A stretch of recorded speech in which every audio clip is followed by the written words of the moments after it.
बऱ्याच वेळा अर्धवट राहते अनेक ठिकाणी. आता काणे रोडचं इतकं सांगून बी सर आणखीनही रुंदाई रस्ता झालेला नाही. शेवटी प्रत्येक गोष्टीला निवेदन सांगण्या तक्रारी नसल्या पाहिजे. कंपनीने बी खरं तर आमच्या केजवाशांचंच दुर्लक्ष म्हणावं लागेल. चांगल्या कामासाठी आम्ही पुढे आलं पाहिजे जिथं गरज आहे समाजाची. आपण नेहमी गप्प बसतो त्याच्यामुळे अशी कामं प्रलंबित राहतात अनेक. आता महिनोन्महिने इतके दिवस चालण्याचं गरज नव्हती. त्या कंपन्यांचे दोष आहेत. आता याच्यात विनाकारण मग पोलीस प्रशासन इथं सगळेच येतात आणि आम्ही आपलं आंदोलन सगळे नागरिक करत राहतो. मग हे सतत कुठवर होणार. कंपनीने काम करणाऱ्या यंत्रणांनी हे केलं पाहिजे की विनाकारण कायदा सुव्यवस्था निर्माण होईल असं त्यांनी वागलं नाही पाहिजे. आता काणे रोडला बी 3 ठिकाणी खड्डे होते, आताशी 2 घुसले साहेब. एक आता नेमका काणे रोडला वळण्याचाच खड्डा आहे, त्या ठिकाणी 4 व्हीलर सुद्धा येतात घासून चालले लोकांच्या तक्रारी. पण हे काम कशामुळे प्रलंबित ठेवलं जातं. तसंच काम आपण याच्या बी शनी मंदिरकडे जाणार रस्त्याचं बी ठेवलं विनाकारण. ते आपल्या तुमच्याकडून मागं लागून किमान ती जाण्याचं तर केलं. तर ही आता गणेश उत्सव आहे या ठिकाणी तरी आता हलगर्जीपणा जमणार नाही. आतापर्यंत उत्तर दिली पण आता ते काम पूर्ण करून घ्यावं सगळं आमची विनंती. दुसरी गोष्ट गणेश मंडळाच्या सर्व पदाधिकाऱ्यांना आमची विनंती आहे की आपण झेंडे वगैरे लावतोय, दोन्ही सगळ्याच समाजाकडून लावले जातात, सगळ्याच महापुरुषांच्या याच्यात असतील किंवा. आमची एक विनंती नागरिक होणार नक्की लावले पाहिजे, उत्साहाला लावले पाहिजे. याला कुठली तरी आचारसंहिता नगरपंचायतनं करून द्यावी. नेहमी फक्त बोललं जातंय, केलं काहीच जात नाही. आचारसंहिता ही ठेवावी. 2 ते 3 दिवस अगोदर झेंडे लागले पाहिजेत. 2 ते 3 दिवसानंतर ते काढून घेतले पाहिजे. मग ते नाही काढले तर नगरपंचायतनं काढले पाहिजे. कारण यापूर्वी केजला मोठी किंमत चुकवावी लागली झेंड्यासारख्या याच्यावर.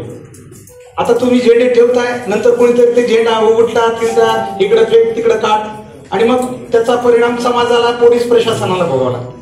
आमची विनंती आहे मंडळाला, तुम्ही या केजचे सगळे युवक आहेत, पुढे केज चालवणारे तुम्ही आहेत, काळजी बी तुम्हालाच घ्यावी लागेल.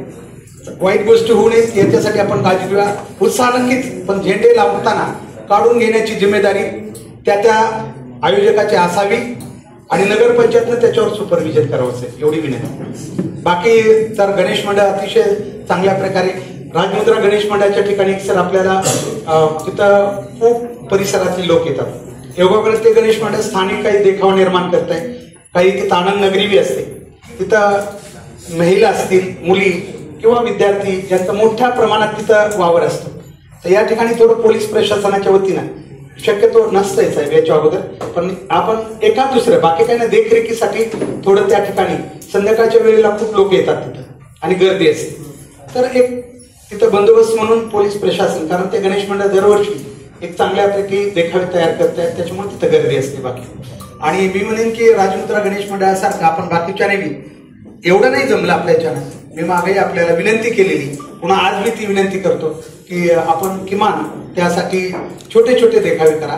कारण केस तयार आहे तुमच्या गणेश मंडळाला भेट द्यायला, पण फक्त गणेश मूर्तीच असल्यानंतर शक्यतो. केसचा माझ्याकडे ऍडिशनल चार्ज आहे. मी उपविभागीय पोलीस अधिकारी अंबाजोगाई आहे. केसला मला येणं जाणं असतं आणि दरवेळी येताना काहीतरी नवीन चित्र मला केसमध्ये दिसत असतं. तर परवा मी केसला निघालो असताना किंवा आज येत असताना मला फार वेगवेगळ्या प्रकारचे झेंडे दिसले. म्हणजे हे तर कुठे देशामध्ये तुम्हाला कुठेही बघायला भेटणार नाही की एवढा सजवलेला आपला हायवे आहे. तर इच्छा एवढीच आहे की बाबा त्या झेंड्यांमुळे कोणत्याही प्रकारचा कायदा आणि सुव्यवस्था प्रश्न निर्माण नाही झाला पाहिजे. कारण असे लूज झेंडे असतात, लावणाऱ्याने व्यवस्थित लावलेले नसतात, झेंडा खाली पडतो आणि आमच्या काळजात तसं होतं बाबा आता काय होणार इथून पुढे. त्यामुळे जे झेंडे लावतात, जे आयोजक आहेत त्यांनी काळजी घ्यावी. आपण लावलेला झेंडा किंवा आपण लावलेलं होर्डिंग हे वाऱ्यानं पडणार नाही, तुटणार नाही, फाटणार नाही. कारण संशय आणि मिसइन्फॉर्मेशन हा फार जोरात पसरतात. सोशल मीडिया आहे, एखादी समाजविघातक व्यक्ती असते ज्याला फक्त आणि फक्त समाजामध्ये हिंसाच पाहिजे असते, अशा लोकांच्याकडून ह्या अफवा पसरवल्या जातात. तर ते काही होणार नाही. आता आपण गणेशोत्सवाच्या संदर्भात ही बैठक बोलवलेली आहे. तर आपल्याला किती जणांना माहिती आहे की राज्य सरकारने ह्यावेळीचा गणेशोत्सव राज्य महोत्सव म्हणून डिक्लेअर केलेला आहे. माहिती आहे सगळ्यांना या बाबतीत. तर राज्य महोत्सव याचा अर्थ हा कुठल्याही एका व्यक्ती, समुदाय, प्रांत यांचा उत्सव राहिलेला नसून हा राज्याचा उत्सव आहे. आपलं राज्य, महाराष्ट्र राज्य संपूर्ण देशामध्ये ह्या एका उत्सवासाठी ओळखलं जातं.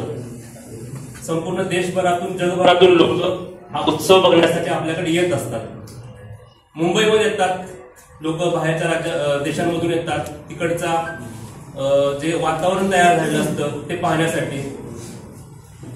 तर त्यामुळं ह्या राज्य महोत्सवाला आपल्याकडून कोणत्याही प्रकारचं गालबोट लागलं जाणार नाही याची काळजी घ्यावी. कारण त्या वर्षी घडलेली गोष्ट ही त्या वर्षापर्यंत मर्यादित राहत नसते. पुढच्या अनेक वर्षात, दशकं त्या गोष्टींचा परिणाम जाणवत राहतो. त्यामुळं सर्व गणेश मंडळांनी ह्या गोष्टीची काळजी घ्यावी की आपल्यामुळं ह्या शहराला कुठल्याही प्रकारचा डाग लागता कामा नये. त्यानंतर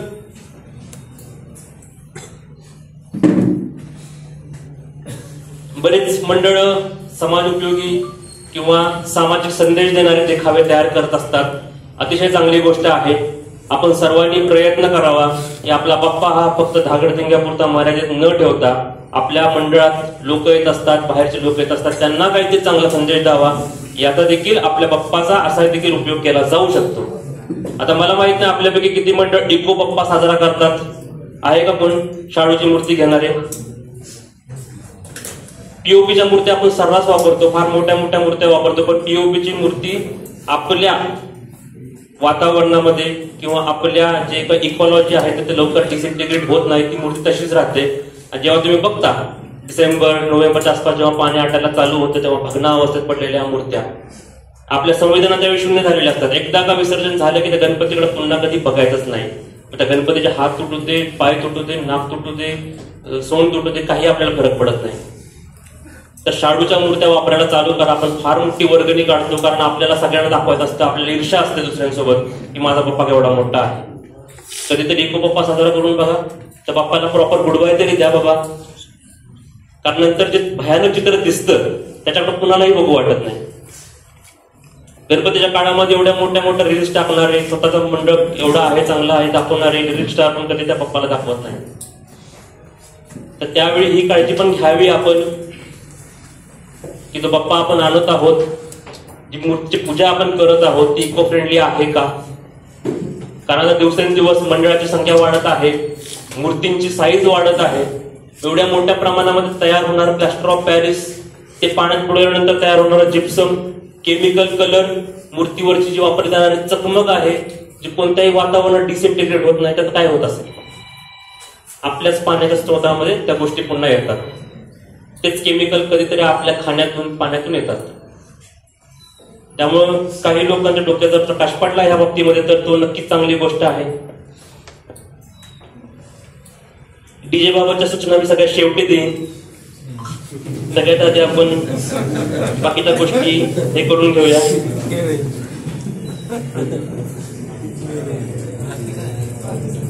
सगळ्यात महत्वाची गोष्ट, गुटखा खाणारे लोक. आपल्या इथं देखील काही लोक आहेत ज्यांचा एका साईडचा गाल फुगलेला दिसतो बसल्या बसल्या. मी पॉइंट आउट करणार नाही कारण अतिशय बदनामी होईल त्या लोकांची. पोलीस स्टेशनमध्ये तुम्ही गुटखा खाऊन येता. आपल्याकडे कोटपा नावाचा कायदा आहे, त्या कायद्याअंतर्गत तुम्हाला आम्ही कोर्टात घेऊन जाऊ शकतो. आता उद्या पण त्याचा निकाल लागू शकतो.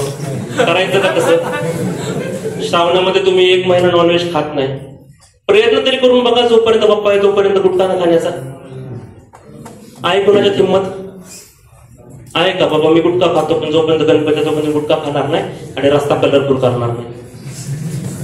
थोडा तरी कॉमन सेन्स आपल्यामध्ये पाहिजे. आपल्या म्हणण्यानुसार किंवा आपल्या डोक्यानुसार आपलं घर सोडल्यास जगातल्या सगळ्या ठिकाणी थुकायचा आपला अधिकार आहे, हो ना? अशी कुठली जागा आहे का जिथं आपण थुंकत नाही?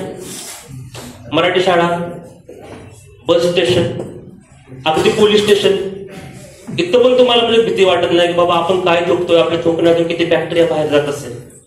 काहीच नाही. ज्याप्रमाणे मला नाही बोलायचं, आपण आपल्या माइंडला कंट्रोलच करू शकत नाही का थुंकण्यापासून? नाही खाल्ला तुम्ही 10-12 दिवस गुटखाचा काय फरक पडतो? तसा पण बॅन आहे महाराष्ट्रात गुटखा. एक गुटख्याची पुढे किती रुपये येतं? 10 रुपयाला, आणि दंड लागतो 200 रुपयाचा. खाऊन बघा तुम्ही, 10 रुपयाला 200 रुपये फार चांगली इन्व्हेस्टमेंट आहे. गमावून बघा जरा 200 रुपये, सोबत बदनामी, बेइज्जती करून बघा सोबत. अरे गणपती आहे, थोडा तरी मंडळासमोर थुकताना लाज वाटली पाहिजे आपल्याला पण. आपल्या मंडळासमोर दुसऱ्याच्या मंडळासमोर थुकू नका. प्रत्येकाला आपापला बाप्पा प्रिय आहे. त्यामुळे मी पोलीस स्टेशनला देखील सूचना करतो की ह्या काळामध्ये सर्व पान टपऱ्या आणि त्या पान टपरी विकला जाणारा गुटखा बंद झाला पाहिजे. तुम्ही सुज्ञ नागरिक आहात, तुम्हाला जर कुठं दिसलं की बाबा ह्या पान टपरीचा गुटखा आहे, गुटखा विकला जात आहे, तुम्ही आम्हाला सांगा, आम्ही कारवाई करतो जेव्हा ते बरोबर. कोणत्या पान टपरीवर गुटखा मिळतो हे लहान मुलगा पण सांगेन, पुढे कागद पडलेले असतात. आपली लोक एवढी, त्यांना अतिशय त्यांच्यामध्ये पेशन्स कमी असतो, तिथंच पुढे घेते तिथंच टाकायची.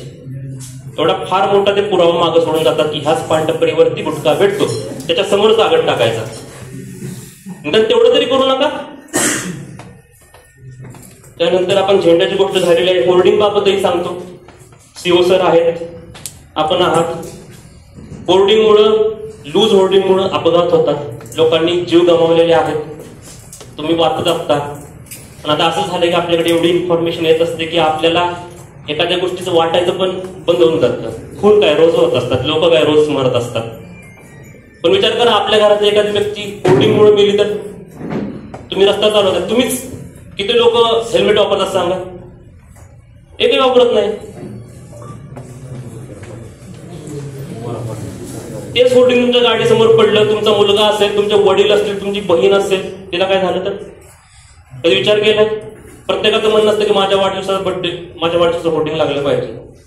काही कर्तृत्व नसून दे, काही नसून दे, पोरगाच्या स्त्रीला असून दे, पण माझं होर्डिंग मोठं पाहिजे. मी पैसे देतो पण माझं होर्डिंग मोठं लावा. काय गरज आहे तुम्हाला? तुमच्यामुळे एखाद्याला काय झालं तर? त्यामुळे होर्डिंगचं टाइम फिक्स करावं. बर्थडे 4 तारखेला आहे तर 3 तारखेला होर्डिंग लावायचं, 5 तारखेला काढून द्यायचं, संपला होता तुझा बर्थडे. जगामध्ये 7 अब्ज लोक आहेत, प्रत्येकाचं होर्डिंग लावायचं म्हटलं तर किती होईल? तर सीओ साहेबांची देखील विनंती आहे पोलीस प्रशासनाकडून, कारण अशा वेळी ऍक्सिडेंटचं प्रमाण वाढतं, कायदा आणि सुव्यवस्थेचा प्रश्न निर्माण होऊ शकतो.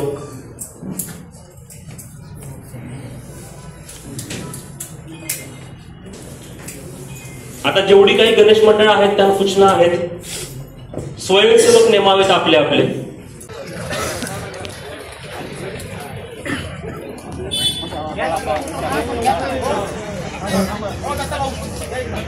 हो